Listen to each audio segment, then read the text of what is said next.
on est au cœur du vide-grenier bric-à-brac de Volnay. Avec vous, Jean-Yves, vous êtes le président du comité des fêtes de Volnay. Vice-président. Vice-président du comité des fêtes. Je confonds parce qu'on m'a dit que vous êtes le président historique. 25 ans de présidence. Voilà, j'étais 25 ans président. J'ai laissé ma place il y a 6 ans maintenant. Voilà, il faut toujours un moment céder. Voilà, il faut savoir un jour arrêter et responsabiliser les plus jeunes quand même. C'est ça aussi qui est important. Parce qu'il y a pas mal de jeunes qui sont rentrés au comité des fêtes il y a une dizaine d'années maintenant. Et donc c'était important qu'ils prennent aussi le pouvoir et l'organisation. Alors évidemment, on est toujours là, on les aide. Oui. Mais on laisse les jeunes un peu plus s'investir. Et sinon, si on veut qu'ils restent, il faut qu'ils s'investissent. Sinon, on ne va pas les garder avec nous. Le comité des fêtes, il est très actif sur le village de Volnay. Très actif, il essaie d'être très actif, c'est que des bénévoles, mais on essaie d'organiser un certain nombre de fêtes par an. Le vide-grenier qu'on organise ici avec le marché à l'ancienne, c'est quelque chose d'assez important quand même, puisqu'on essaie de se renouveler aussi au niveau des stands et au niveau des animations, donc c'est toujours un peu compliqué. Bon, c'est une organisation assez importante, mais quand il fait beau ou à peu près beau comme aujourd'hui, ça va, c'est pas mal, quoi. Combien d'exposants environ aujourd'hui? Environ 40-45 exposants en tout, vide-grenier plus marché à l'ancienne. Donc il y a des exposants qui étaient à ce matin qui sont partis, puisque dans les gens qui vendent de l'alimentation, ils partent vers 13h, 13h30. Une fois qu'on a mangé, quoi. Voilà, donc on fait un repas le midi avec barbecue et tout le bazar. Et donc c'est vrai que les gens qui vendent la bouffe, mis à part quelques légumes qui restent l'après-midi, la plupart, les bouchers, tout ça, ils s'en vont vers 13h, 13h30, ce qui n'est pas illogique, quoi. Il y a de l'animation hein, ici, d'ailleurs on ira voir la country dans pas longtemps. C'est aussi une volonté du comité des fêtes de ne pas faire que un vide-grenier. Ah non, c'est bien, ça a toujours été notre but, c'est d'avoir une animation aussi pour pouvoir un peu capter les gens, que ce ne soit pas que du commerce. Le but c'est aussi de faire avant tout une animation dans le village, quoi. Et depuis combien de temps vous l'organisez ce bric-à-brac? Alors maintenant ça va faire une douzaine d'années. On l'a démarré dans le cadre d'un comice agricole cantonal et puis on a essayé de le maintenir ensuite et pour l'instant on arrive à maintenir à peu près l'activité. Il y a toujours une date fixe? C'est toujours le premier dimanche d'août. Toujours le premier dimanche d'août. Merci beaucoup Jean-Yves de nous avoir accordé quelques minutes. Vous m'emmenez voir la country? Pas de problème. Allez, on y va. Un petit vent d'Amérique souffle sur Volnay cet après-midi avec des démonstrations de country, l'association Cheyenne 72 et Madame la Présidente. Bonjour. Bonjour Annick, vous allez bien? Ça va bien, merci. Alors présentez-moi l'association Cheyenne 72. Présidente de Saint-Marc-d'Outillet. Nous sommes une association qui a été créée le 10 juillet 2010 qui s'appelle Cheyenne Band Country 72. Donc nous avons en ce moment 90 adhérents. Alors il y a première année, deuxième année, troisième année, les confirmés puis de la démo. Donc la démo elle est ici. Oui. On fait des petites démonstrations quand les personnes nous demandent. Voilà. La country, j'ai l'impression que c'est une danse qui est en vogue en ce moment. Oui, beaucoup. Il y en a maintenant un peu partout. Hein. Donc voilà, ça se fait presque dans tous les villages.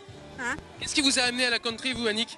Moi, c'est la musique américaine que j'aime bien. Voilà. Bon, c'est assez difficile quand même. Hein. Annick, vous allez me montrer? Oui, alors là, c'est Kick in Boots. C'est quoi? Kick in Boots. Kick in Boots. Alors attendez, je vais avoir l'air ridicule moi dans cette histoire.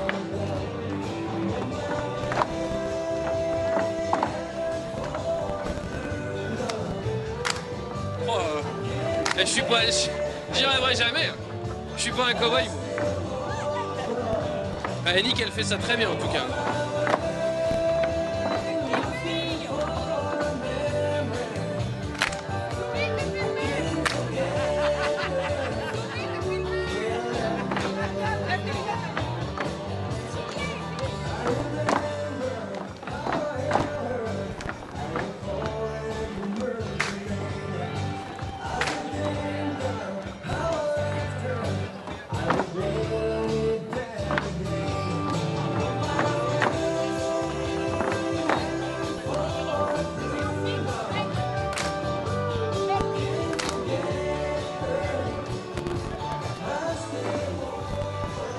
Elle n'arrive pas à faire la country. Allez, on y va.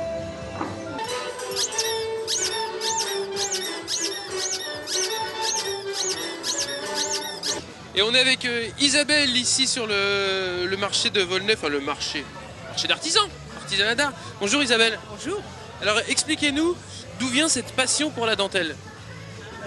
La dentelle est quelque chose de très joli, donc j'ai d'abord commencé par d'autres choses, le crochet et autres, et puis j'ai eu un jour une opportunité en visitant à Brioude, dans le Massif central. C'est une région où la dentelle existe depuis très longtemps, et puis j'ai commencé à passer mes vacances à faire des stages de formation à Brioude.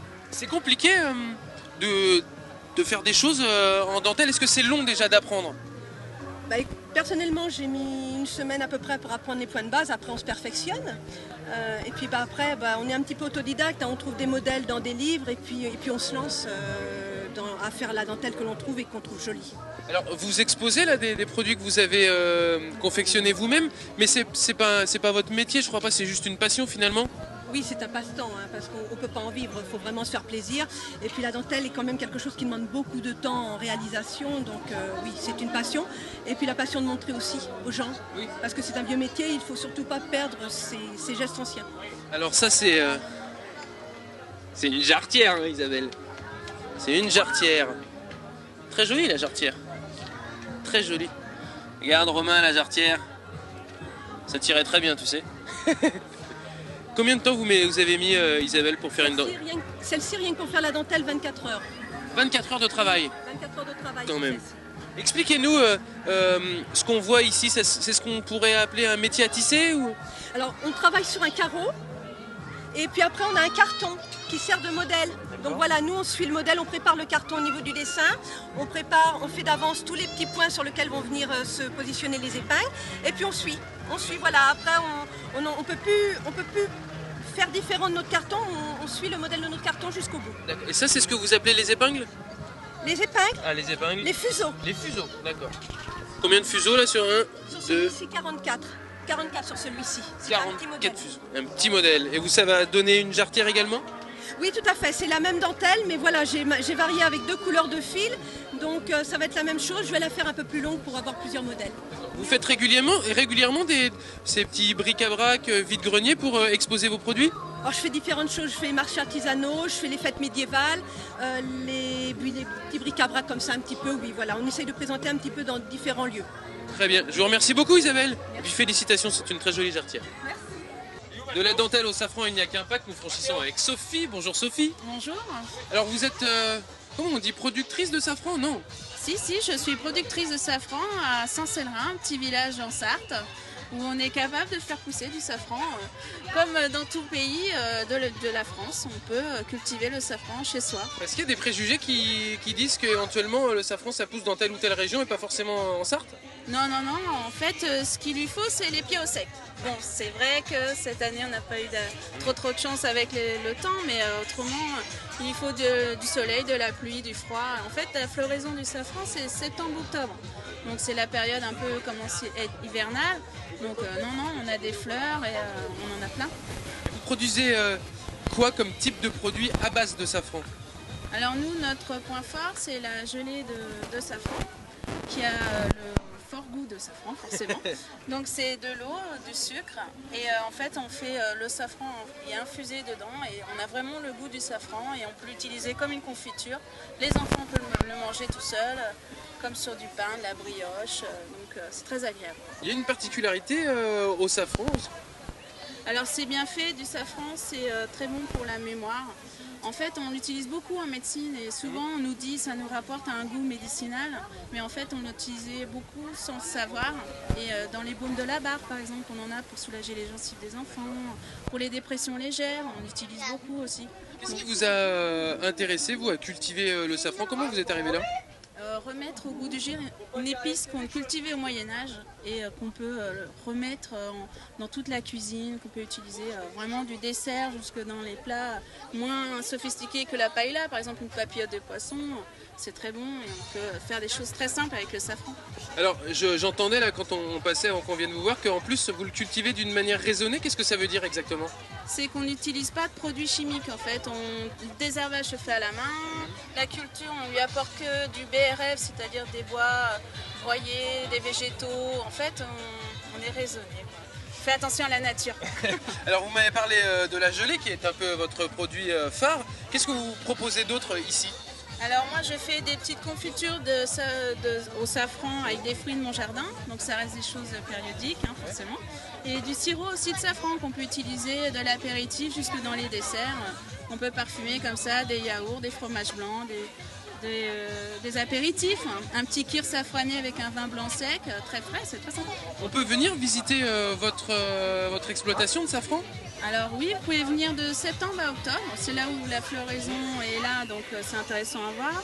Et on fait aussi une porte ouverte le 14 octobre, donc c'est là où aussi on fera découvrir et on expliquera de la culture à la récolte, avec un petit marché du terroir, donc en plus les gens, les voisins seront accueillis aussi. Très bien, merci beaucoup Sophie. Et puis bonne journée. Merci, à vous Au revoir. aussi. Au revoir.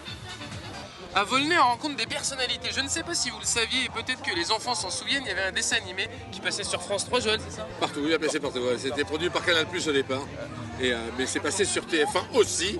Ah oui, partout. Ouais. Qui s'appelait Renard Chenapan. Non, Eh ça bien, s'appelait Moi Renard. Moi Renard. Ah. Et la chanson, eh bien c'est Monsieur Joël Cartini Lui-même. qui l'a écrite et composée, donc il va Écrite, non, c'est un texte de Kostrick. Moi, j'ai fait la musique. Il fait la musique. Par contre, vous la Et j'ai chantez. chanté. Et vous la chantez. Alors vous allez me faire un petit renard parce que moi c'est toute mon enfance, Joël. Allez, donc, tu chantes avec moi alors? Non, je la connais pas moi. Bah si. J'essaie, j'essaie. Alors, rappelez-vous, hein. Renard Chenapan, sacré pouille, coquet, coquin. Renard Chenapan, sacré pouille, sacré vaurien.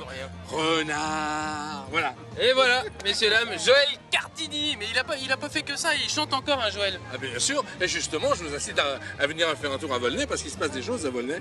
Je viens de composer un peu, enfin mis en scène et sur une idée à moi, qui s'appelle Les Songs d'une nuit d'été et qu'on joue avec donc Josie Bastien qui est là et une autre comédienne, Florence, qui n'est pas là aujourd'hui.